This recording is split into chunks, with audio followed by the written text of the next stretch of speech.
And there you go, everyone. Welcome to the panel from hell. I'm Geoff Keighley. A big day for Baldur's Gate 3, and we have a lot of information to guys about the game. But first of all, we started with that incredible CG. You've seen some of that before, but of course the end was brand new with the world premiere of the full CGI intro for Baldur's Gate 3. And from the looks of it, as you saw right there, we are going to hell in this game, and we're going to learn a lot about that reveal and so much more today. But we're not going to hell alone. I've got some special guests for this panel to give you all the inside scoop on early access for BG3. I'm joined by Mr. Larian himself, creative director Sven from Larian, of course, and also D&D unicorn Chris Perkins from Wizards of the Coast, and Larian's legendary writer Adam Smith. Guys, I have to say, Chris, I guess you didn't get the memo about the set here. It's like these guys. No, I did not. I'm feeling a little set envy. This is my Sven's in, he's got his armor. I mean, Adam's got the lights. I love it. You guys are full on method. It's a big day for BG3 fans. We've been waiting for details on early access, and I've seen the rundown, guys. Don't worry, we are going to get a date out of these guys by the end of the stream. They promised me. But first of all, let's talk a bit about the game. What was just revealed, Sven? The journey in Baldur's Gate 3 will actually start in Avernus, which is, the first layer of hell here. Tell us a bit about what we just saw and how that's going to tie into the game. Yeah, so hi Geoff and hi everybody. So we are in a lot of trouble. We were kidnapped. We were snatched by these mind flayers, these alien creatures. They put us aboard this nautiloid. They put a tadpole through our eye, so that's already not very pleasant. Then they were chased by dragons. They tried to escape from these dragons. They decided it was a really good idea to go to hell, to Avernus, the first layer of the 9 hells, to try to escape these red dragons. But these red dragons managed to follow them. But not only that, they managed to teleport themselves right into the middle of a big conflict between devils and demons. And so me, as a player, I'm going to try to figure out, as a level 1 character, how the hell am I going to get out of here? And so our journey begins in the middle of the Blood War. And the Blood War is a big thing in Dungeons and Dragons. And as a matter of fact, actually, Chris recently, together with his colleagues at Wizards of the Coast, released a book about that, which was Descent into Avernus. Chris, there's the book itself. Tell us about it. So the Blood War, for those who don't know, is this eternal battle between demons, which are kind of like evil creatures of entropy that want to destroy everything, and devils, who are evil subjugators and overlords who want to control everything. And that in and of itself doesn't sound like a bad thing until you realize that the Blood War tends to spill all over the place and onto other planes, pretty much anywhere. And so it's really just kind of bad for everybody. And it's been going on for such a long time, longer than anybody can remember, and is not to end anytime soon. All right. Yeah. And as far as the hell is concerned, so if you don't know much about the 9 hells, there are 9 layers of the hells, and Avernus is the topmost layer. And that is where demons are constantly invading and devils are constantly trying to repel them. And so it's this tireless, ageless battleground heaped with corpses and shattered remains of flying citadels like you saw in the introduction. And it's in Descent into really Avernus, so we talk about in Descent into Avernus, there's a cataclysmic event where the Blood War does spill over into Faerun, and it's a city called Elturel, which is actually dragged into hell. This all happens in Baldur's Gate Descent into Avernus, the D&D adventure module. When we started to build Baldur's Gate 3, we had to decide what actually happened to Elturel at the end of that adventure, because like any good adventure, like any good role-playing game, there's many different ways that story can go. In our story, Elturel is actually, it is saved, but that's not the end of it. It's a cataclysmic event. It has aftershocks that are still passing through the world. So when we regain control of the Nautiloid, we bring ourselves back to Faerun and we crash land. And we crash land somewhere between Baldur's Gate, which is on the west and the Sword Coast, and El Terrell. And we're going to see the aftermath of El Terrell's descent. There are trains of refugees traveling through this area, and we're going to get caught up in their stories. We can help them, we can hinder them, we can get involved in their stories, but that's not our story. Our story goes back to this thing inside our brain. And if you could talk a little bit about that, the parasite, Chris, and what that's actually doing inside us right now. Yeah, so mind flayers, they're awful. But mind flayers do not procreate the way most other creatures do. The way they procreate is through a process called seromorphosis, in which they implant this parasite into a humanoid host. And over time, the parasite transforms the host magically into a fully grown adult mind flayer. And it's an absolutely horrific and disturbing process. Once you become a mind flayer, of course, you don't have much in the way of memories of your past self. You are basically one of them. So, but this tadpole, of course, is a bit different. We already revealed a little bit about that. So, as we start panicking and we figured out a way out of hell, we are going to try to figure out how the hell are we going to get rid of this tadpole that's inside of us. And as we're doing that, we'll learn things about the tadpole, and we'll learn that we actually don't have a lot of days left ahead of us. And then suddenly something strange starts happening. We start gaining strange powers. We start not transforming into a mind flayer, which is good, we think. And some of us in our party start thinking, like, maybe this infection is not such a bad thing. Maybe there's something to be said for it, because like for certain characters, it's actually solving problems that they have in life. And so there's a rift that appears in the party. Certain characters say like, well, we need to get rid of this thing. We can't leave it inside of us. Some say, well, maybe we should figure out first what's going on here. Maybe we can find a way of controlling it. And then others say like, hell yeah, this is really cool. We should join the bad guys that are responsible for all of this. And it's at exactly that moment that hell comes back into the storyline, because a nice gentleman by the name of Raphael makes his action, and he introduces himself very rapidly as a devil. He's very open about it, and he says, well, look, I mean, like, I'm here to propose you a deal. And the reason why I'm proposing a deal to you is because you don't really care about your soul anyway, because you don't have a soul anymore. If you turn into a mind flayer, your soul is gone. So what do you have to lose?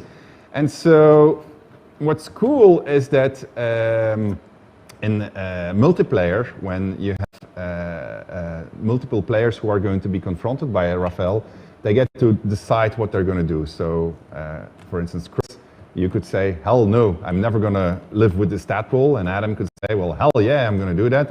And I say somewhere in between. And so maybe Adam makes a pact with the devil so he can get the best of the tadpole. I definitely would Transform into a mind flayer. And so that is such a mistake. That is deals with the devil. That would be a huge mistake. Yeah, deals with the devil. I make a lot of mistakes, Chris. I make a lot of mistakes. Yeah. So no, the funny thing it's about amazing. No, go on. Yeah. Obviously, you know, these devil, you know, the devil and the motivation. You know, you talked about sort of, you know, wanting your soul and these deals. Why would you want to make a deal? Well, curiosity. I think a lot of good adventure begins with curiosity. You know, I mean, I'm an expert on making mistakes, so I will take this.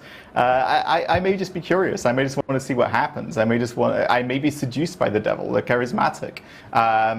But fundamentally, I have a serious problem, and maybe this devil can help with the problem. But Chris, if you could just talk about what the devil wants in return. What do they actually want from me? So in the 9 hells, souls are the currency of the realm. For a devil to acquire a soul, that's great for them because they can trade that soul in essentially to rise in power in the hierarchy that kind of rules the 9 hells. So that's really what they want, souls, souls, souls. And in order to get them, though, they have to corrupt them first. They can't just grab anybody's soul. They have to lead someone down a path where they keep making bad decisions, evil choices, and so that when they die, their soul naturally goes to the 9 hells. That's what the devil wants to happen. And so they're always orchestrating events to try to make that happen. And they can do it through seduction, they can do it through deception. However they want to do it is fine. But that's their end game. Speaking of decisions and choices, we're going to see a lot of gameplay today, and of course, at the heart of these games is decision and choice for the players. We're going to talk a bit about Crusher, who will be returning here for some interactive moments throughout the stream. Adam, why don't you tell us a bit about Crusher and Crusher's role? Yeah, so we're going to move away from Devils briefly and look at a situation some of you may have seen before. We're going to see different aspects of that. So, as a big shout out to the BG3 subreddit, you guys know I love goblins, I love you. This is a scene where we've actually become friends with some goblins. We've actually gone into an encounter of goblins and we're interacting them in a friendly way. We've not gone in bashing their heads, we've decided, hey, let's play cool with them. So we're at a party, we're having a good time. We're having a real good time with these goblins, but then we Crusher. And Crusher's obnoxious, he's unpleasant, he's the guy he's the death of the party. So we're going to meet him and we're going to see how this interaction goes, I think, now, yeah? Take a look. Oh yeah, by the way, Nick is joining us again, and he's going to be driving the gameplay here and lead us all the way to Crusher. And then you guys are going to get to make the decisions. Now, while he's doing that, can I just do like a big shout out? Try to make different decisions than you did last time, community. So try to not make the same decision, so you can see how this pans out differently. It's up to you. I mean, but I would sincerely advise you to go in a different direction. First is home with me bare hands. Weaker than pixies, humans. Oh, you got him good. And who are you? Another pest? Dwarves. Think you rule the world, ha? Everyone says that. And then they spit in our faces. But no more. It's a changing. We got the absolute on our side now. You better learn your place. Go on. Kiss my foot. Or I'll wipe that nasty look right off your face. End him or leave him. But don't you dare grovel to this slug.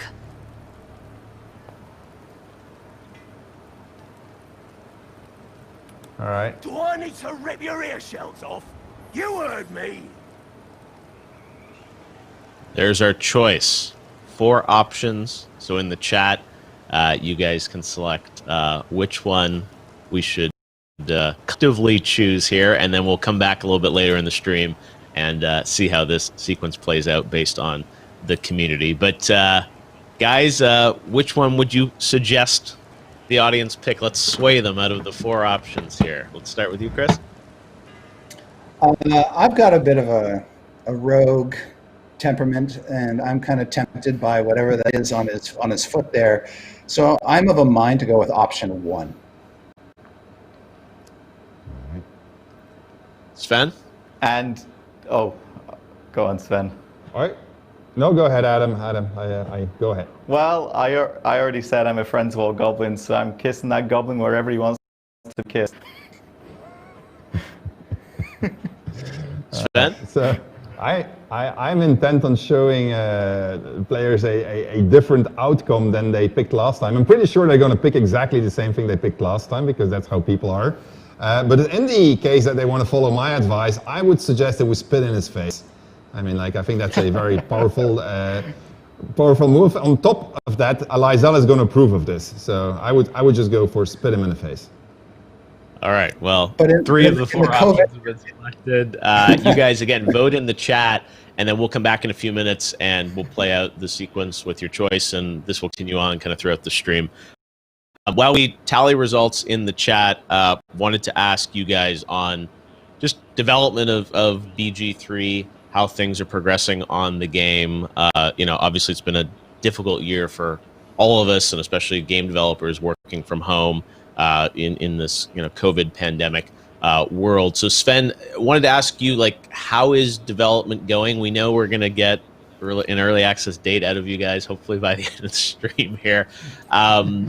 What's it been like to make BG3 this year? Are things progressing as you'd like? Yeah, it's going. I mean, like, the question how development is going ever since we started on this. I think I had the guys from Wizards ask me like continues, how's it going? How's it going? How's it going? So I'll be very happy that we can say, well, actually we have something to show now, so that you can actually go and play, and then I think people will like. So, but it's going. It's slower than we had hoped, of course. But we're getting there. We got pretty much all of our content in there. We managed to get our recording studios back online, which was a big thing. So they're going to be recording the final bits this month. So that's good. We are making progress.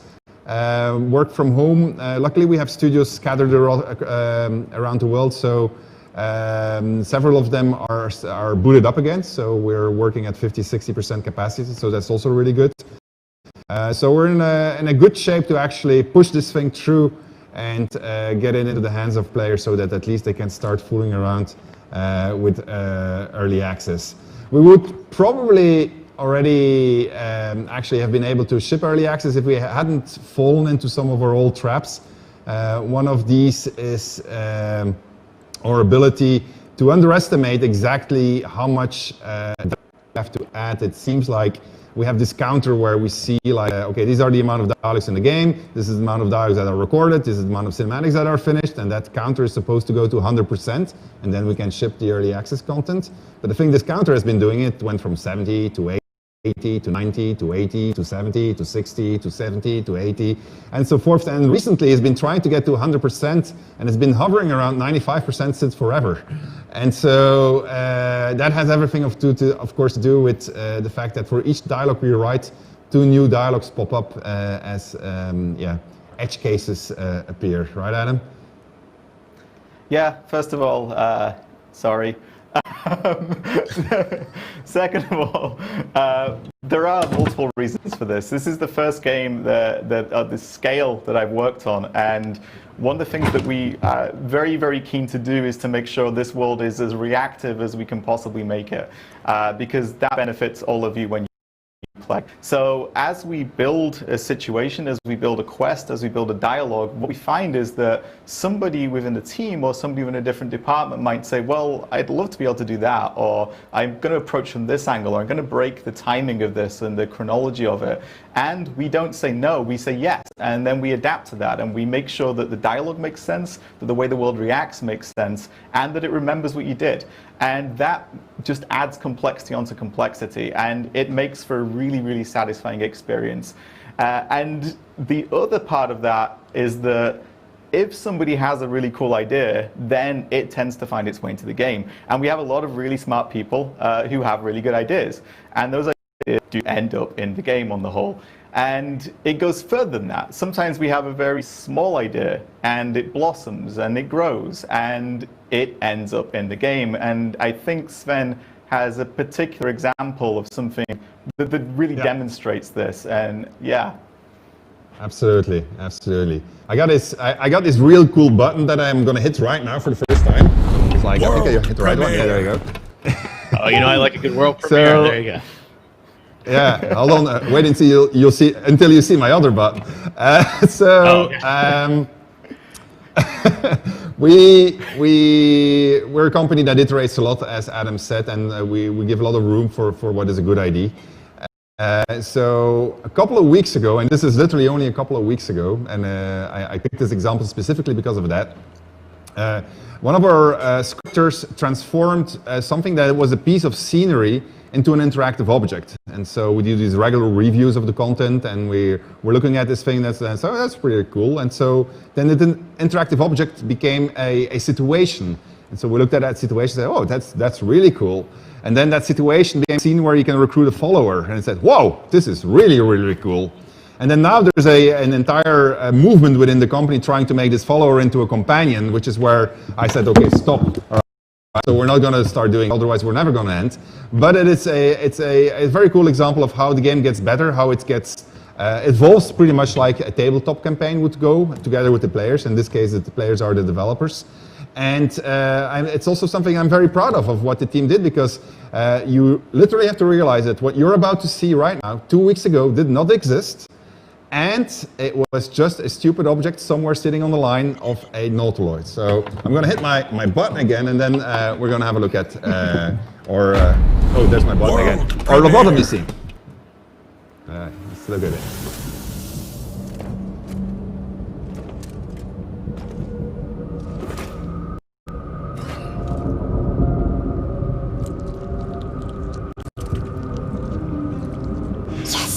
You've come to save us from this place.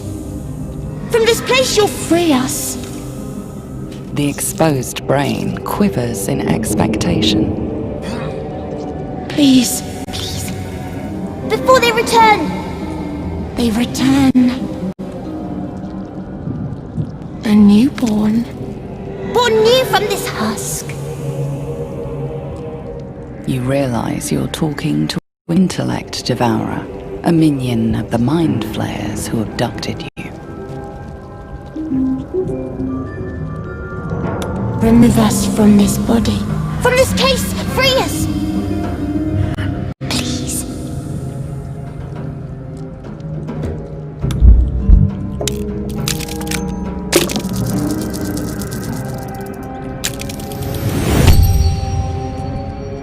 You notice edema, a swelling of the brain causing pressure where it strains against the shell of the skull.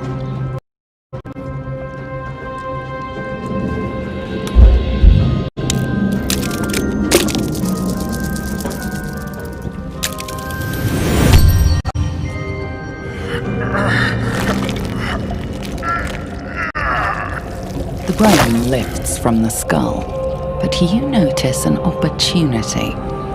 You could cripple the strange creature, making it more subservient should it prove a threat.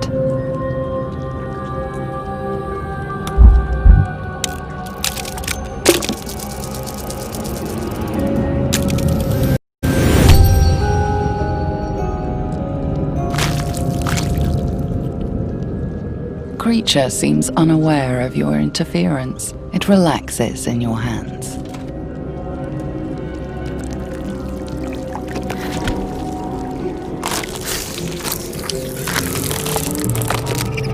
We are free.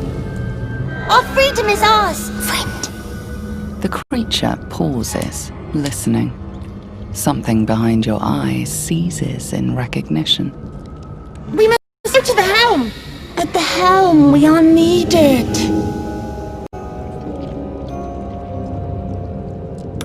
Us. We are us. To the helm we go! We are going to the helm. Isn't that awesome? All right. Well, we got to find out a little bit more lore about this friend, the Intellect Devourer. Chris, tell us about an Intellect Devourer. First of all, that was super gross, but also awesome. Intellect Devourers are creatures made by mind flayers out of the brains of humanoids. The mind flayers have arcane rituals that they can cast upon the brain and then transform it into the creature that you saw. Now, what's dangerous about an Intellect Devourer, once it's been created, is it itself has these psychic powers and can psionically or psychically bombard you, causing your brain essentially to turn to slush. And then once it has destroyed the brain in your skull, it teleports into your skull, replaces your brain, and basically operates you like Hey, Sven's got one right there. Operating a I got it. I'm trying to eat it, but my armor is stuck. It's I can't believe it. An intellect power I got this awesome stuff from our props department, and so hold on, because it even gets better. We're now selling them on shop.larian.com. They come like this. You can have little interactive horror. I'm kidding. It's not true. It's not true. Anyway, Chris, I interrupted you. Sorry.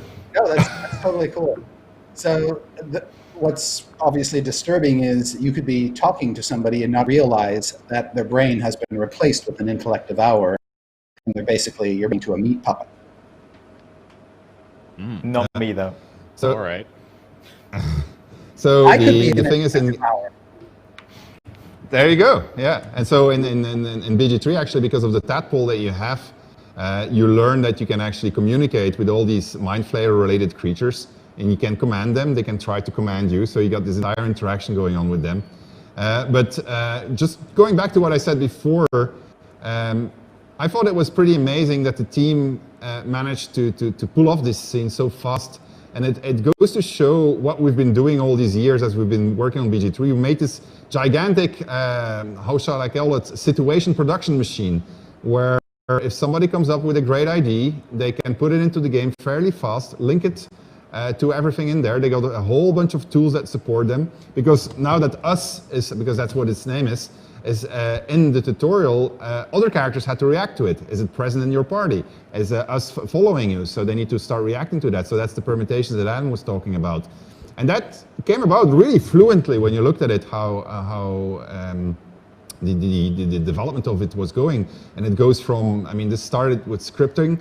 A writer jumped on it, then the entire art team jumped on it together with the animators, the cinematic guys, the sound guys, the voice guys. There's a lot of talent in just making that little scene that needs to be there. And I just find it amazing that they can get this, and it shows how far the studio has come actually since we started working on BG3 back in 2017. So we have now this huge machine that can support lots of choices, and we're heavily abusing it, let's put it that way. Never-ending content. But yeah, that's a fun sequence, and obviously you guys have been building so much content that we're going to talk about. I mean, the amount of stuff that's in early access, we'll get to it, but I'm pretty blown away with what you guys have put together. So let's check in with our friend Crusher now and see what the audience wants to do next.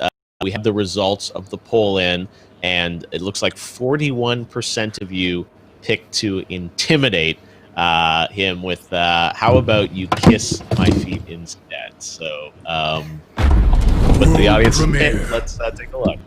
World premiere.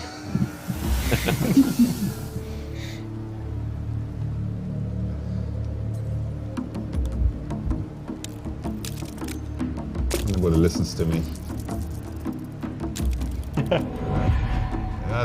That's exactly what they deserve for not listening to me. You ain't got nothing on me, so kiss my foot. I suggest an apology. I do too. It.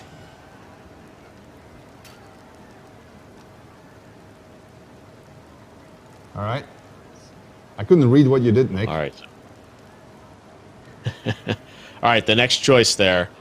4 more options. So again, in the chat, take your pick there about how you want to kiss the foot, and then we'll follow that up in a second and see what people select this time around. All right, so we've seen a glimpse of Avernus, goblins, intellect devourers. A lot of folks watching this, I think, want to know early access. We're going to get a date out of you, but also like the content of a.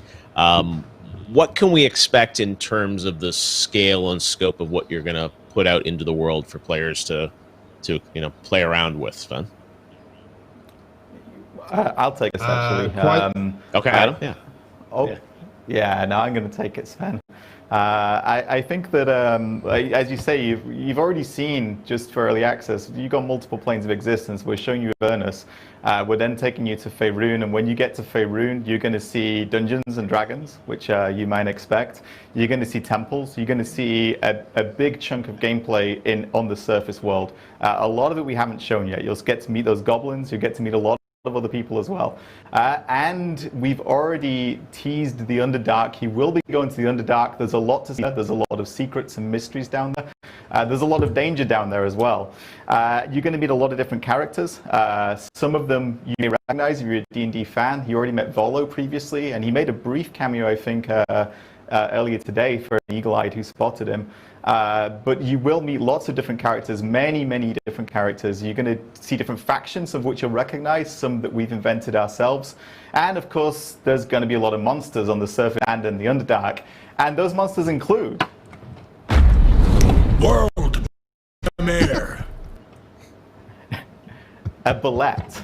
Now, Chris, could you tell us what a bullet is?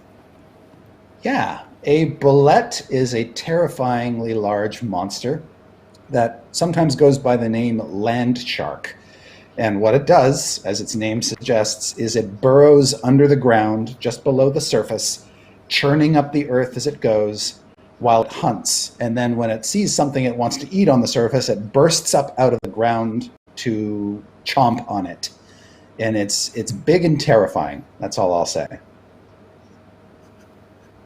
I mean, you have so much content in EA. I know we were talking earlier. You thought it would be 20 plus hours of stuff for folks to play around with. So lots of stuff to it. And I think people probably want to know also about the classes, like what classes are going to be available, what level will we be able to reach in early access. Can you give us any kind of details there, Sven, on what we can expect? Yeah and no. So because we are since we're still building the early access content, we're still slightly hesitant to announce all of the classes that are going to be in there. But I think that we should be able to cover at least a few of them. Chris, what do you play actually for the moment? What is it? What would you play? So I play often play rogues. I'm also a fan of fighters, and I like rangers because they're in touch with the primeval natural world. All right. Those are my favorites. Well, we'll have all of those covered, so that's already something. Oh. And there will be more. So we'll have a action of classes that are going to be in there. We'll have quite a few races, quite a few sub-races. We don't know exactly how many are going to be there. It depends on a couple of assets. We are going to allow you to create your own custom character. So when you'll see character creation, we should be presenting it soon enough. You will see you get a lot of customizability. As a matter of fact, later on the stream, we'll show a bit of gameplay that I just stumbled upon by fooling around in character creation and like just picking an option and said, oh my god, I start with that and now I can do that, and that is really cool. So you'll be able to create a wide selection of custom characters.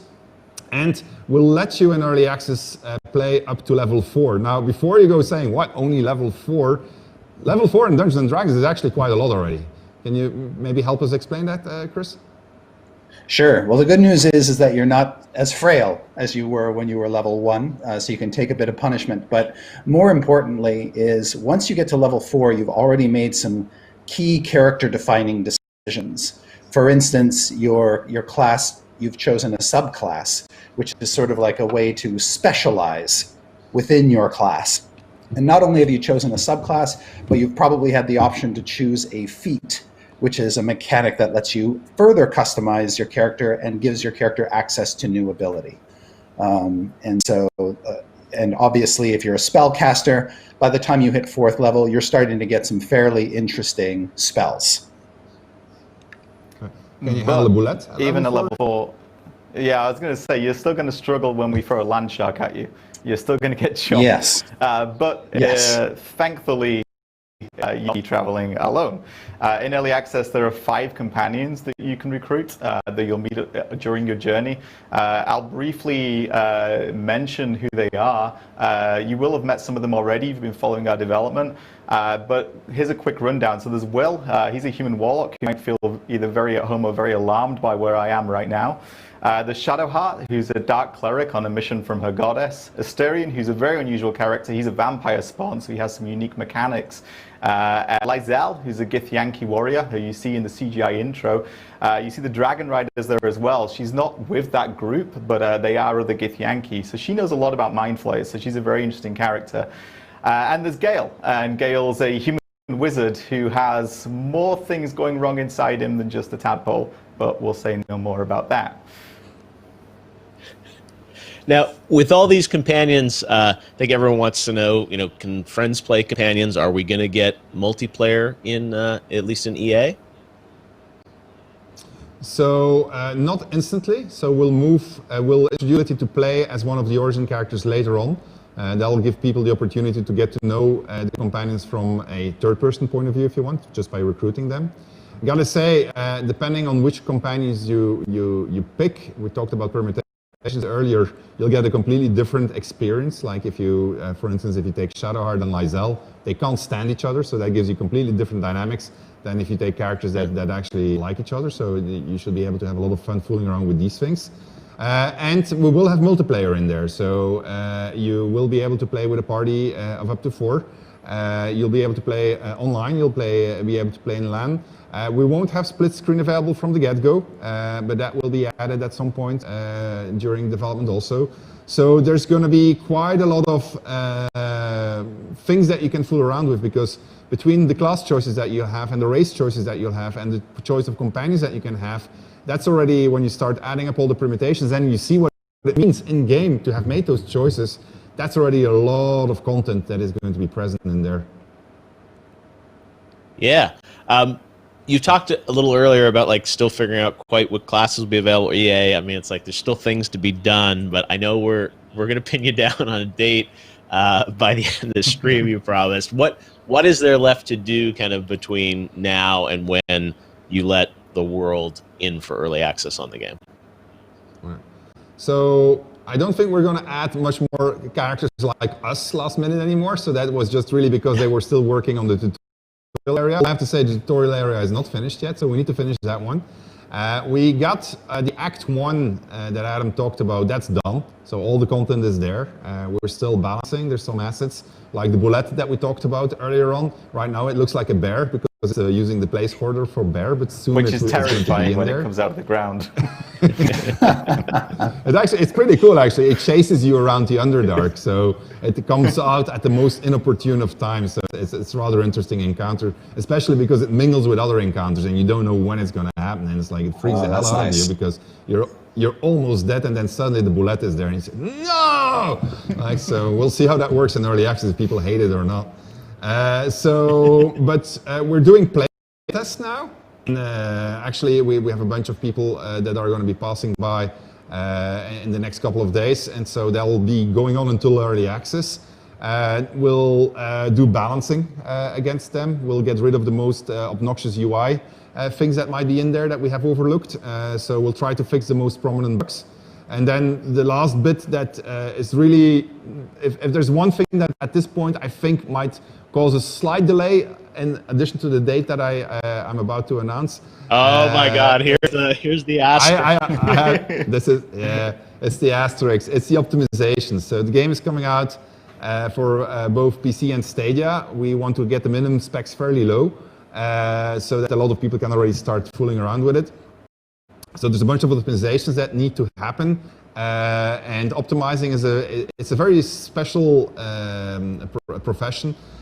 In the sense that every single time you optimize something, only then do you discover what the next thing is that you have to optimize. So these guys are literally driving blind in the realm of obstacles of optimization. So they're feeling moderately optimistic. I mean, I had a lunch with them today, and they were in a good mood, so that's good, because usually they're panicking. So we'll see how it goes. So it's looking okay, and I'm optimist by nature, so I'm just going to stick to that, and so I hope that everything is going to work out. I was going to say, we still get data. Don't pull the date at the end. We need to get a date. No. Obviously, there's so much to this. We will give you guys a date. Don't worry. But Sven's always super honest with everyone about stuff.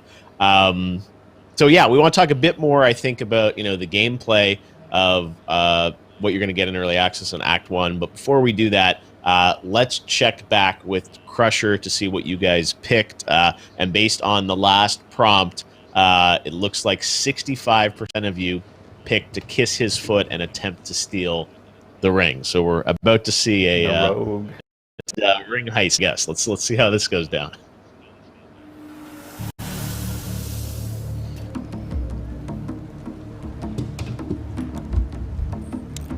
kind of social distancing option as well.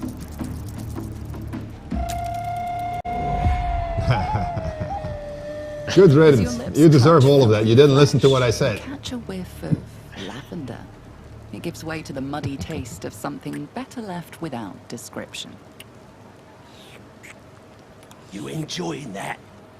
Disgusting, slimy. You stinking thief! I'll rip your fingers off! Well, you ruined that. All right, That's well, Nick what is you going to have a get. lot of fun trying to get to the next section. Let's see if he's going to manage to do that. So there's as we're looking at this disaster in the making. Yeah, this is not gonna end well. Although Nick, I mean, like I didn't introduce him. He's our lead system designer, so he might actually manage to get something sorted out. I wanted to chat about something as we'll let Nick in the background do combat. I wanted to chat about something that we didn't talk about yet, is how the early access content of Original Sin 2 compares to Baldur's Gate 3 actually. It's a bit I wanted to talk about to give you an idea of exactly how much is in there. Can we, are we going to watch the entire combat? We can cut away, I think, from it. It will take some time. Let's let Nick deal with that on his own. Yeah. Yeah, I think that's going to be... But I know there's so much stuff. We were talking earlier about like the amount of dialogue and stuff in this early access compared to previous early access. Like there's a lot of content, right? Thank you, Geoff. I wanted to drop that because I looked up the numbers and they're pretty impressive actually when you look at it. So Baldur's Gate 3 early access has 80 potential combats compared to 22 in or 2 as early access version. The dialogue lines in Original Sin 2, we had 17,600 lines in all of Act 1. We have 45,980 lines at the moment in BG3. When you look at the amount of spells and actions that are available from the get-go in early access, so for those two that was 69, and here we'll have 146. And then when you look at the amount of characters, and that's by far the most impressive one, in Original Sin 2, it was 142 characters that you encountered in Act 1, and here we have 596 in BG3's early access version.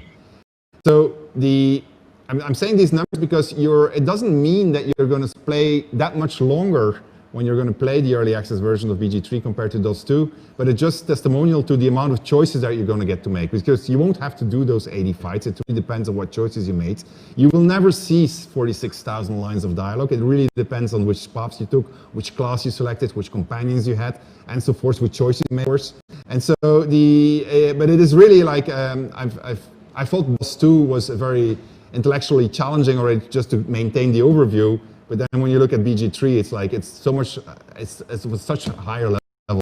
I mean, I think Adam, maybe you can chat a little bit about what that means on your side, from the way where you're sitting when you're writing these dialogues. Yeah, I mean the number is important, obviously, but really what's important is that they're interesting, that they're quality, and that they are responsive to the way you play. So we don't want to deliver 45,000 lines of dialogue to you as a speech. We want you to discover them. We want you to interact with them. We want these to feel like conversations. So you're going to get, on a playthrough, the ones that feel right for your playthrough. And I'm going to do something that I'm going to implore you all now. We know that most people tend to be good people when they play CRPGs.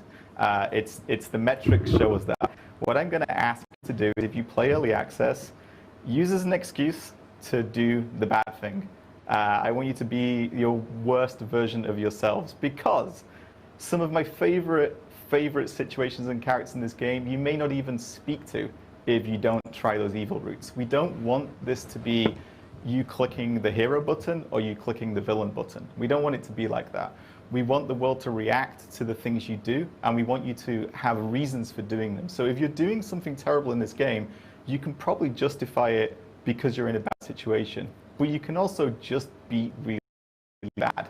And when you're going to meet some of these, how many characters? 596. Some of those characters you'd never speak to. Some you just kill if you're playing the good option. And some of them have really interesting stories to discover. So I beg of you, be evil just this once, but be good in your lives. Early access is a really good opportunity for this. It is. I was going to say. It's a good place to explore these things. Yeah. And this all goes back to us approaching this game and trying to be as close as we can to like your digital DM. And I think, Chris, you know, this is something that is true with Dungeons and Dragons and tabletop role-playing in general. It's a place where, you know, people gang together. They want to be heroes sometimes, and sometimes they just want to burn the world, right? Oh, we lost Chris there. Lost Chris's audio for a second. Yeah. Sorry. Yeah. I was muted. Chris My dog was barking. I'm sorry. So I muted myself. But I agree with you wholeheartedly. Flirting with evil has been a part of D&D since the beginning. It's good not to be evil because evil parties tend to implode, but once in a while, it can make the story go in a fascinating direction. Yeah, absolutely. It does. One thing that, you know, we talked about options, obviously good versus evil playthroughs, but let's also talk about permutations and, you know, the further expanded set of options in the game. How is that going to work in the game in terms of permutations and choices? So it begins. It starts like for us. It's like we're inviting you into our world, into our campaign, into the world of Dungeons & Dragons. And from the minute that you choose your class and your race, we're paying attention as writers and as designers. And the world's going to react to that. It's going to react to who you are at the beginning of your adventure. But more importantly, and the more complicated part, is it's going to react to the things that you do. Your party is going to react to the way that you behave. Your party is going to react to each other. They're going to have these complicated relationships that develop. What we want to do is we want the world to always be aware of you. So it's a lot of work to make sure that you get all that, and that's what we mean by permutations. We mean reactivity.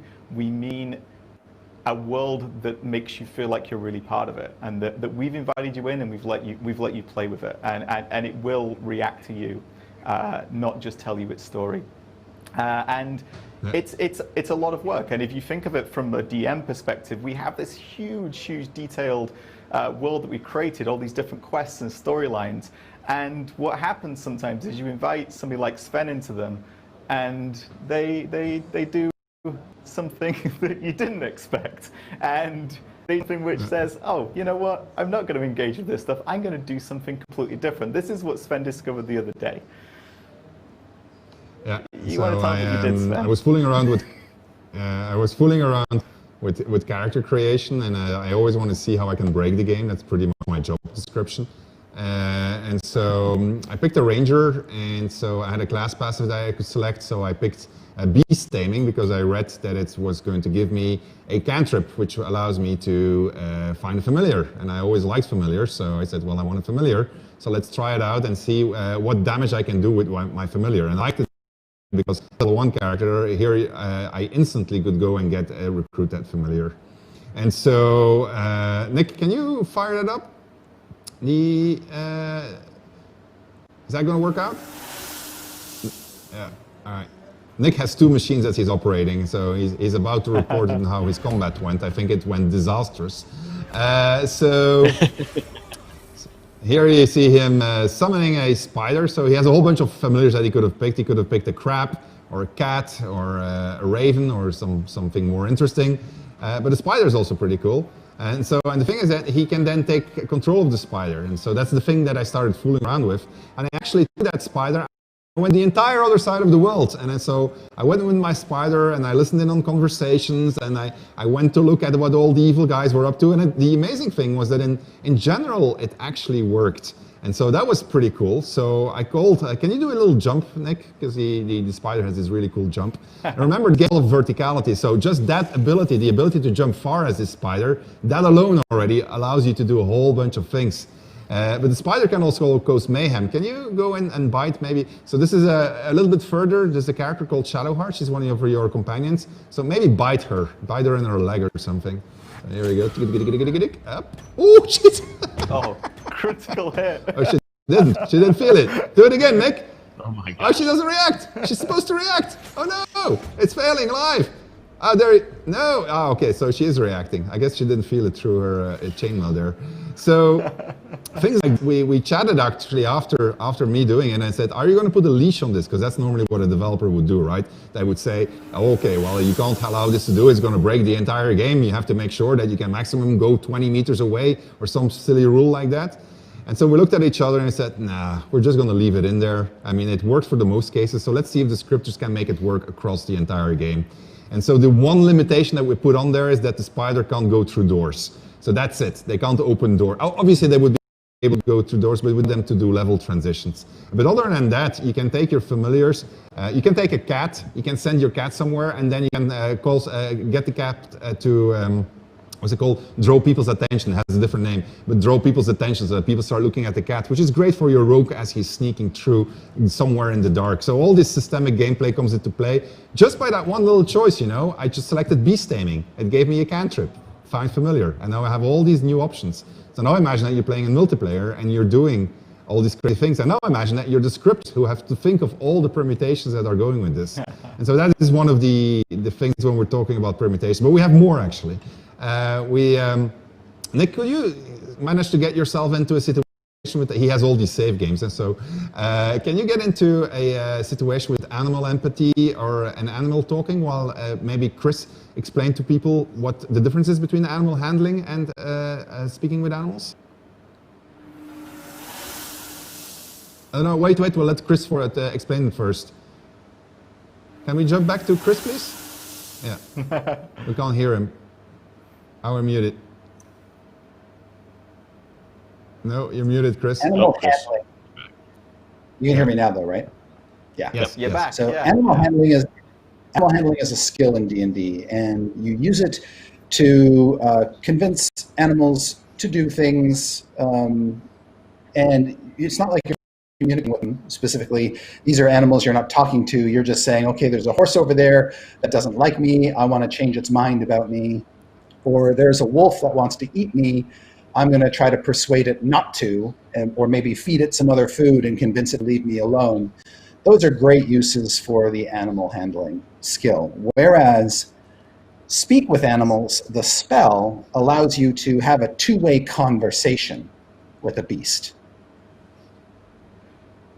Yeah, and so when we were starting to prepare development for the game, we looked at animal handling, and we obviously had done a game in which you could speak with animals with Divinity Original Sin, and say, so what are we going to do? Are we going to put animal handling in, yes or no? Because it actually means we need three dialogues. And we need the dialogue when you click on an animal where you're just not handling the animal. We need the dialogue that you're handling the animal. We need the dialogue that you're speaking with the animal. So it means every single animal is going to come with at least three dialogues, not counting the permutations that are going to come out of this.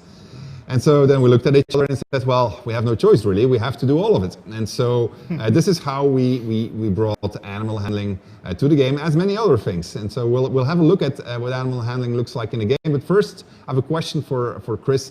If you were to DM a campaign and somebody wanted to try animal handling on an owlbear, would you allow it? Oh yeah, I would allow it, because an owlbear, even though it's classified as a monstrosity in the D&D game as opposed to just an ordinary beast, it has a very animal-like brain. So yeah, I would definitely allow it. Excellent, because that's literally what we said. And so I was going to say, it's Nick like it's versus already the owlbear. So you got, I love owlbear. you know, you've got living things you can speak to, obviously, owl bears, spiders. We're going to see the owlbear, right? We should see the owlbear. owlbear. We show it? Can we cut to the owlbear? Yeah. Oh, wow. Okay, cool. Can we keep in mind as you watch this that Chris just referred to this as a monstrosity? Although it's owl bear. You don't know what the role is going to be, Adam. Oh. You feel the quake of its heavy footsteps before you see it. An owl bear, its beaked face So looking awesome. out of the darkness.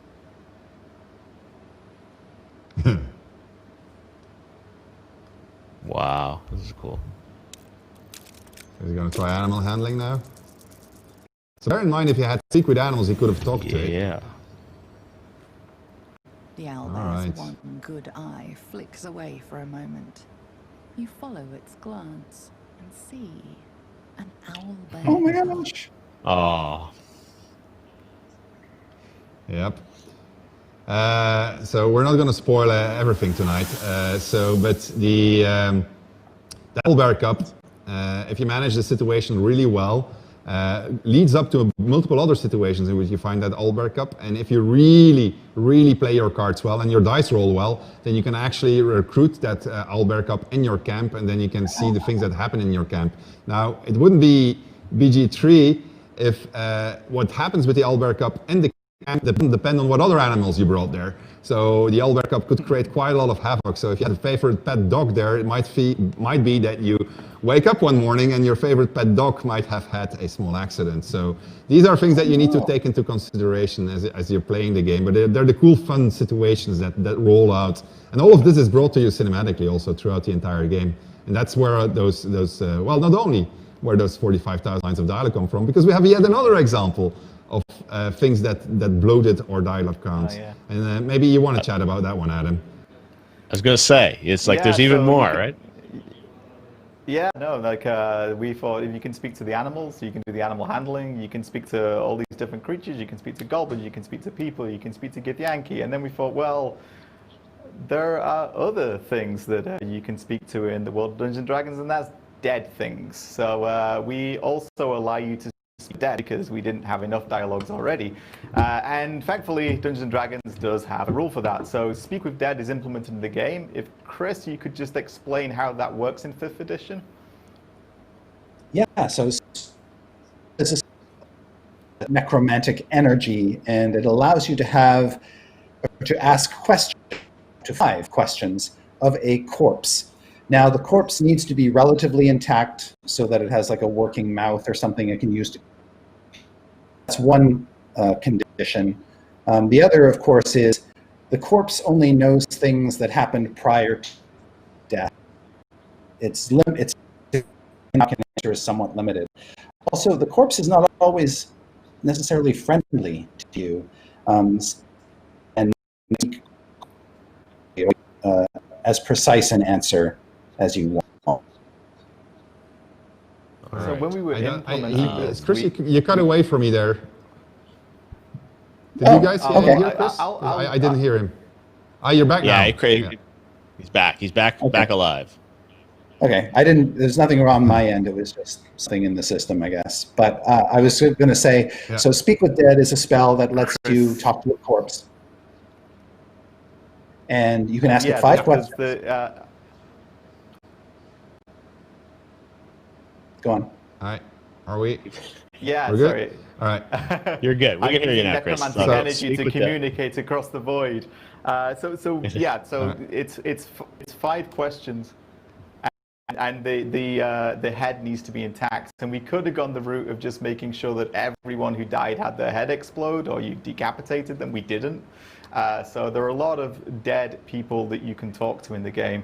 And we've implemented as close as to D&D rules as we could, and we've got a pretty cool take on it, I think. And I think we can look at one of those, right? Yeah, that is correct. So this is actually on the very beach where you will crash with your Nautiloid after you played the tutorial area. So we've shown this area before, but there's bodies lying there, and so he's going to take a scroll, Speak with Dead, and then he's going to have a chat.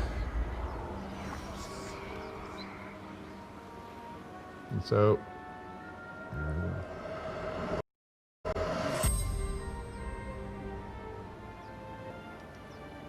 Marcus, fisherman. Obviously The crash came quick, trying to help folk. I personally wouldn't have wasted my scroll to this guy, Nick. I don't think that was a really good idea. But anyway, so again, we're not going to start spoiling things too much because we do want players to discover things for themselves. But so when you add all of these things, now suddenly that number of 45,000 starts making sense, especially when you then take all of the different types of playthroughs that you can have of the content. So it is an incredibly reactive game with a lot of choices that are made available to you as a player. In this particular case, Chris, which classes can you use Speak with Dead as? Because not everybody can use Speak with Dead, for instance. Yeah, I mean, well, if you have a spell scroll, that's really handy. But a cleric, for instance, is very handy with Speak with Deads. And so if you have a cleric in the party, that's a good start. Yeah. So that's another example of how which classes you have in your party actually define what gameplay options are going to be available to you. So, and when the full version of the game is going to release, when we'll have all classes in there, it's going to become very, very hard to get out of character creation because you'll have to make some decisions that will have lots of ramifications as you go across the game. I got news from from Crusher, so it didn't end well. Goblin camp. What's the latest? What's the? So I'm picking up that he died miserably. All right, and yes, so he hasn't been able to get back into the situation that he. So we're not going to see the end of Crusher, unfortunately. So that's going to bring me probably closer to one of the problematic things, which is going to be the release date, I guess.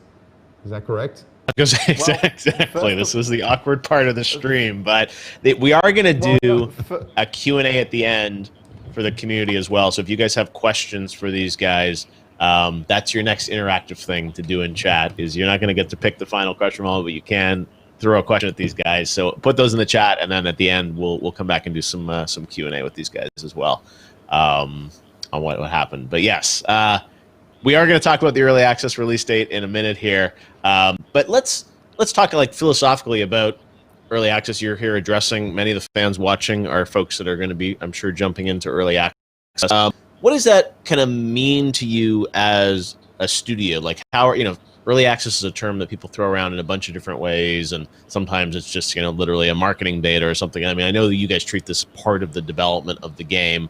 Can you maybe talk a bit, Sven, like philosophically about like what you're looking as a studio to get out of early access? You'll get feedback, sure, but like how is it going to affect the game and your approach to finishing it up to 1.0? I like that you're asking me these philosophical questions with a brain in my hand, so it's really cool. That's it. To be or not to be. So yeah, I know. So we did early access for Original Sin 1, and we liked it a lot because it helped us to make Original Sin 1 a much better game. So we went full in for Original Sin 2 in early access, and that made Original Sin 2 a much, much, much better game. And so we're hoping to get the same out of early access for BG3. So we're going to go into early access, and we intend to stay there for a while as we improve everything that our community doesn't like about it. Everything that we see is problematic, and the way we're going to do that is we're going to, and on the one hand, we're going to do a whole bunch of analytics, and on the other hand, we're going to listen to what the community is telling us. And so the analytics, we use tools for that show us things. I mean, I think we have some heat maps from Original Sin 2 that we can show. Is that correct? Yeah, you show me this. This is so cool. Yeah. So what are we looking at there? So that's for those two. That's a heat map of the early access part of Act 1, and that's where people were dying. So if you played those two and you look at the lower part on the left side, there's a big red spot. That's a guy named Migo. Everybody who played those two will remember Migo because everybody pretty much died there. So we could see that everything was as it should be. And so if the entire map becomes red, it means that we have problems. If we see, and then typically we're going to lower the difficulty of a fight. If we see that there's areas where nobody's coming, then we say, okay, this is too hard to find, so maybe we should give a little bit of hints, and then we modify the level design a little bit. So it's things like that. But then it's also things like, are spells being used? Or maybe we should promote a class and explain to people, well, you can do these things. Do they actually figure out that they can speak with the dead? Maybe they never figure it out because they don't think it would be possible. So we then tell them through a tutorial box, hey, you can speak with the dead. We spend like this amount of thousands of dialogue lines on it. Please try to speak with the dead. It's pretty cool. New gameplay options and so forth. So that's the analytic part, but then there's also the qualitative part where we just engage with the community, not necessarily directly on the forums, but we do read them, and then we use what they tell us to drive internal debate over how will we change things. Like one of the really big examples from Original Sin 2 was we had this thing called durability. People hated it vehemently. They really, really hated it. They like hated it intensely. And so they came up with a whole bunch of arguments, and so eventually we listened to it. We were stubborn, but we eventually listened and made a better game out of it. And so hopefully the same thing is going to happen here with BG3, because it's certainly not easy to translate a rule book that's been around for some time that has so much fans into a video game, and then trying to do justice to the rule book, but also make sure that the video game is a lot of fun. So we have to find a very fine line in between there, and there's many possible interpretations. And so we came up with our interpretation, but now we'll let the community judge it. And then if they come up with better ideas, same thing like what you saw with the Intellect Devourer, we'll just adapt and we'll put it in there. And in the end, it is about, I guess, creating a story with the community, creating a game together with the community, just like what you do, I think, Chris, right? So if you're creating your campaigns, you go along with what people tell you. Exactly. D&D is a shared storytelling game. So the best ideas come from all around, you know? Yeah, excellent. So this is literally it. Yeah, well, I'm sure the community... But I was just going to say, we know where our story's going, and we know the various terrible and wonderful ways that this story can end and the different places it'll take you to. But as storytellers, we want the audience to be part of that. And that works for me as a writer within Larian. You know, people play my work every day, people look at my work every day, and you become better through that. You become better by listening, you become better by engaging, and storytelling is very collaborative. So if there are characters, just as in a tabletop campaign, if there are characters that people particularly love or particularly hate, then we may notice that. And you know, it's already happening. We're not even in early access yet, but we see you guys talking, and we see the things that amuse you and that you're interested in, and you know, we do pay attention. So it's you know, many of the people.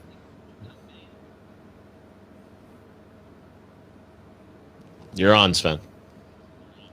No, you're on. Many people want to know, with the, you know, early access. Most people watching this stream, I'm sure, are folks that are likely to probably jump into EA. But who is early access for? And when you think of it, I mean, it obviously is not a finished game, but something that I know you want to get as many people in to play it. But in terms of setting expectations and kind of the audience for it, who are you targeting for early access, if there is like a prototypical player you'd want in early access?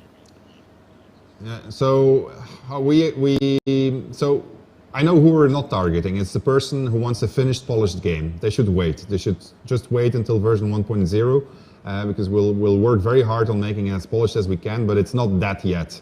Early access is for fans who want to have a quick look, like in an early feel of what it's going to be like, and there's a lot of fun to be had. There's a lot of stuff to be seen already. So I think that's one group. And then it's also for people who really want to be part of development, who just want to give us as much feedback as they can, who will play over and over, and will just engage with us in the forums and just give us lots of data to look at, and also give us lots of ideas to work with. And so we had a lot of those in the past, luckily for both of the original sins. So we're hoping we'll see that with BG3 also. And it will be those people that will drive the game to become much better than hopefully it already is. I think it's already pretty good, but I know it can be that much better once people start playing it and we see literally, okay, well, we didn't think of that, that button should be there, it should not be there, that kind of thing. These fights are too hard. Hey, why did nobody ever think of this idea? Like, why didn't we put this in there? So when we put that group thinking into it, you will get a much better game, and we're committed to listening and integrating stuff. It will take us some time, of course. We can't just magic it out of thin air, but we will be listening and we will be integrating things that we see are make sense or we think are going to be good for the gameplay. Not everything, because we can't do everything, but a lot, for sure. No, and the fact that you've got 20 plus hours of content in there, I mean, this is, a very, meaty experience for fans that they can't wait to jump into. And again, the production value looks incredible with all, the cinematics and dialogue and everything. So I think we're almost at that point, Sven, where I think you need to get that world premiere button ready, because are you ready to tell the world when early access is coming? Yeah, I guess so. Hold on. Oh no, I hit the wrong one. Oh, oh my god! Oh my god! This is too perfect. That's my cue to get out of here. Let me try that again. World premiere. Oh, it's the wrong one. All right. Well, anyway. All right. Let me do it properly. All right. So. World premiere. There you go. So the date that we're targeting for the moment, and we think we have a really good chance of hitting, is September 30th. So on September 30th, hopefully you will find a game that's going to be fun to play from day one. That will still see a lot of improvements, that is waiting for your feedback, waiting for your data, and in which, if anything, you should really try playing as an evil character and see all the cool things that are going to happen to you, because it has an enormous amount of permutations, because we said the word permutations a lot. So September 30th for PC and for Stadia simultaneously, coming September all right. 30th, right? I mean, like, They say it's going to be clipped out on Twitch, so you got to stick to it now. But all right, so end of September. I'll try. For early access. But again, like I think the scale of what you guys are doing, when we first started talking to you guys about this earlier this year, I was like amazed how far along you guys were with the game, and then the fact that you're going to hit with this, the Act 1 content in 6 weeks is amazing. So I think we all can't wait to see everything that's in there. We've got a bunch of questions for you guys that we've been grabbing from the streams on Twitch and YouTube from fans. So the community conversation, you guys are always great about talking to the fans, but I'm just going to go through some of these for you guys based on what the fans are saying, and just get some reactions here for maybe like the next 15 minutes or so. So let's just jump into them. The first one comes from Matthias on YouTube, and he says, what have you guys done to preserve the D&D tabletop spirit in BG3? You want to pick it, Adams? Yeah, I'll take that. Yeah, I mean, it's across the entire studio is this bringing it to life. So I talk a lot about this idea of being your DM, and that's really, really true. That's like that comes from the heart. We want you to feel as if you're playing with us.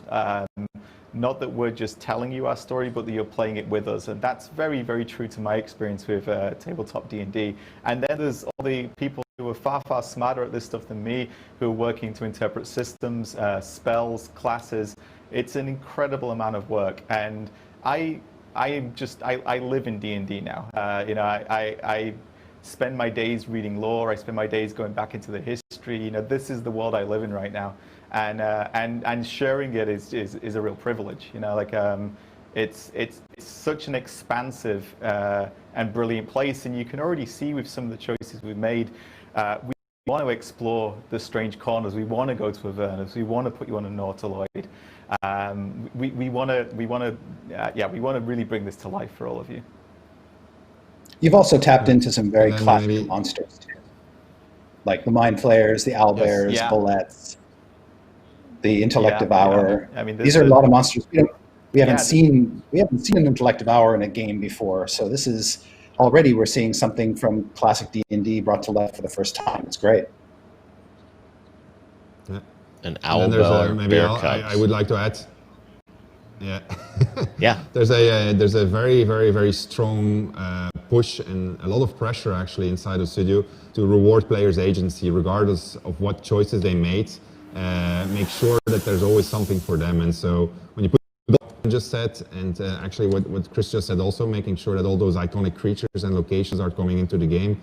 When you put all of that together, you feel like you're playing, hopefully, a tabletop session with a virtual game master, and that just reacts naturally to whatever your choices were as a party. And it's great in multiplayer, but it's also great in single player. Awesome.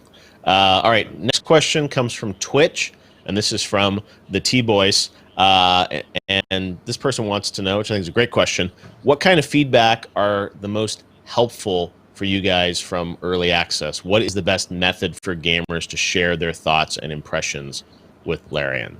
So how do you guys want people to, they're obviously super devoted to helping you guys here. What's most helpful? Okay, so just playing is already very helpful. So you don't have to do anything because we are, well, actually, oh yeah, I lost my ear. So someone's gonna have to put back the ear because I can't with the armor. But just playing with, well, I still have the left ear, so I can hear you more. Oh my God! Here comes if you the just helper. play the game, and you, yeah, you're gonna be on the camera.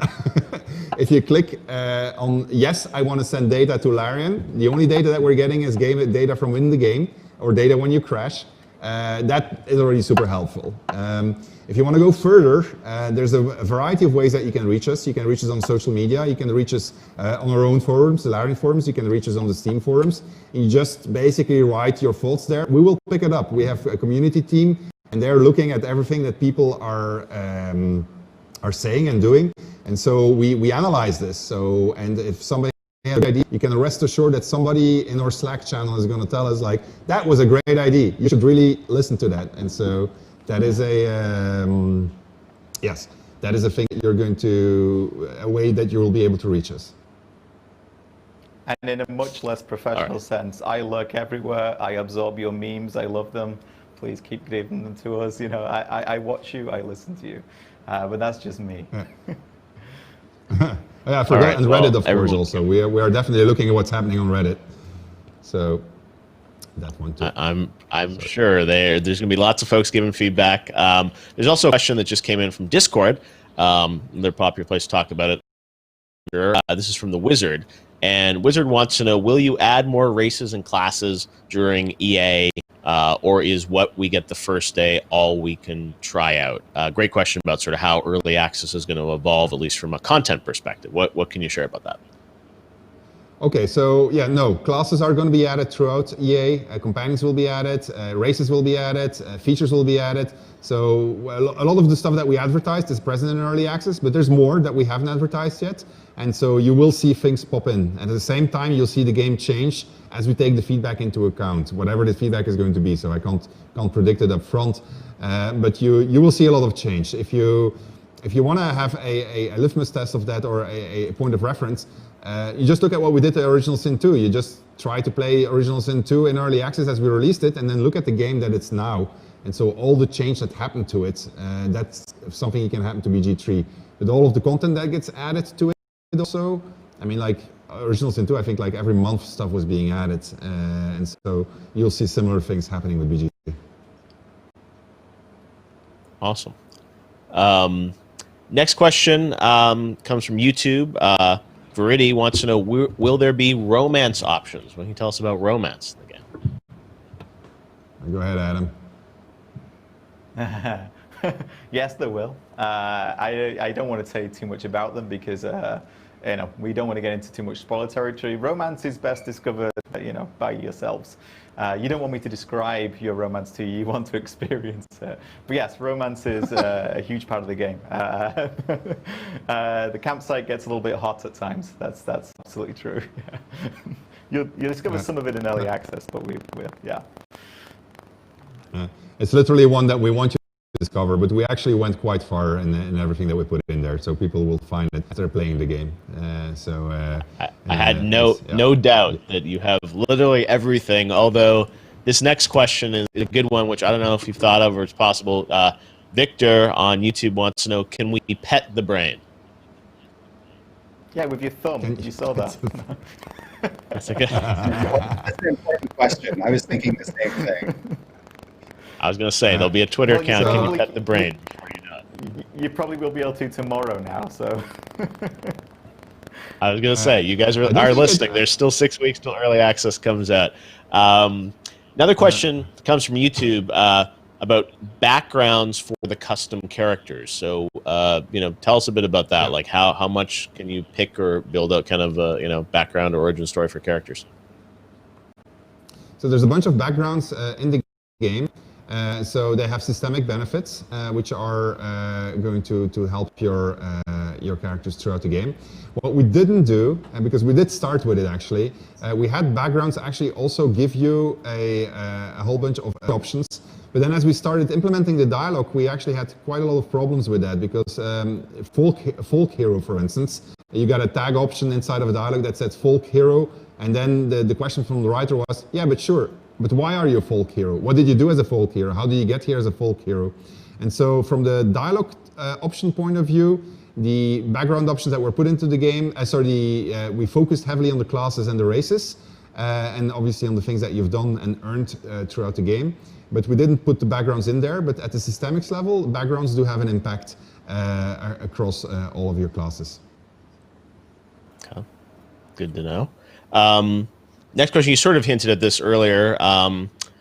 For Larian wants to know, have all the recruitable companions been revealed, or are there more to come? And will the roster be comparable to previous Baldur's Gate games? It sounds like there will be more added, right? Yeah, there will be more. There won't be as many as the previous Baldur's Gate games because we put a lot of extra stuff on our companions if you compare it. Just the relationship, because we have a, when people will see and they'll start playing it, you'll see the enormous amount of relationship options that are there and how far they go. So there will be less, but there are more coming. As a matter of fact, Adam is working very hard on his, and that one is not in the game yet. So not announced either. I will just shut up. Yeah, no, I'm super excited about it. I would talk about it all night, but obviously I cannot. So. Next batch of questions here. And both these questions are about roles, and they come from YouTube and Cranon. Will there be a combat log that shows the roles occurring? And also, are there stats with modifiers that get added to dialogue roles? What can you tell us about that, guys? Yes. I'm sorry. Yeah, go ahead. Yes. Okay, there you go. All right.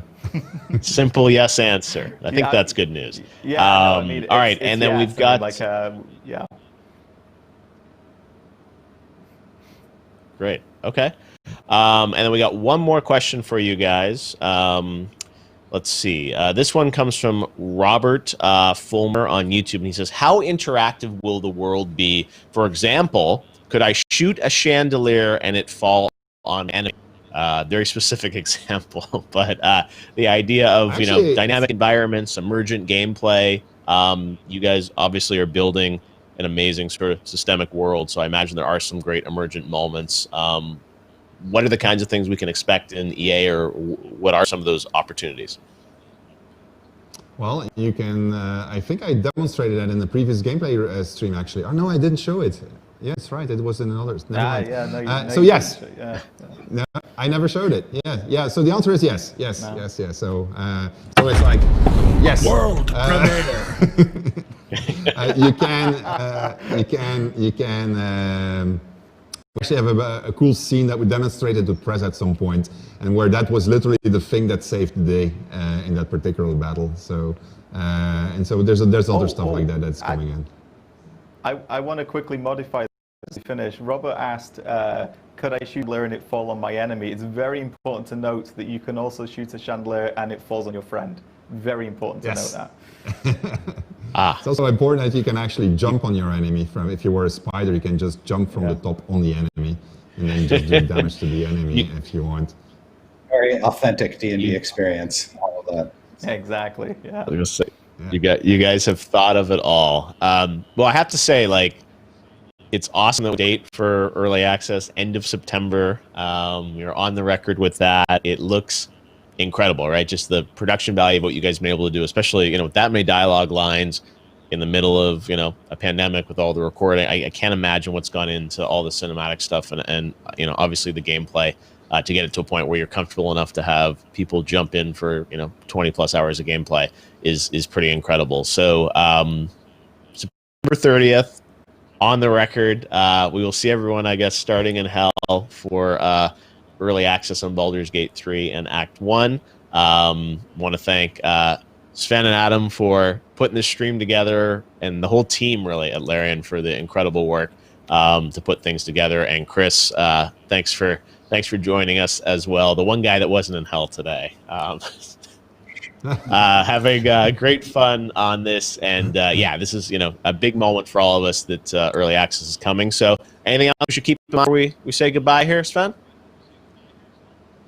No, I mean, just if you want to stay tuned, follow us on our social media. It's coming for PC Stadia September 30th. Be sure if you buy it that it's something that you want to play, that you want to participate in. Otherwise, just wait until 1.0. It'll take some time, but when 1.0 is going to hit, it's going to be pretty good. That's it, I guess. I gotta say, it's I've done a lot of live streams this summer, but I have to say you take the cake in terms of the setup and the fire and the armor. And I don't know what happens after the stream. It's pretty hot. This is just what This is just what my office looks like. This is normal. That is ready for the feast. You light the candles after, I guess.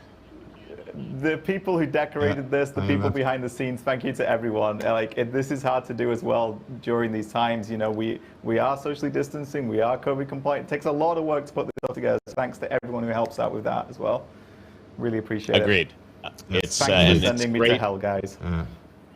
You're going to give people something to check out. End of September. So September 30th, early access for Baldur's Gate 3. Thanks for watching the stream, and stay tuned to Larian socials for more updates on that early access day in Baldur's Gate 3. Thanks for watching, everybody. Thanks, Chris. Thanks, Sven. Thanks, Adam. Thank you, everybody. Thanks for having me. Bye-bye. All right, see you guys soon. Bye. All right.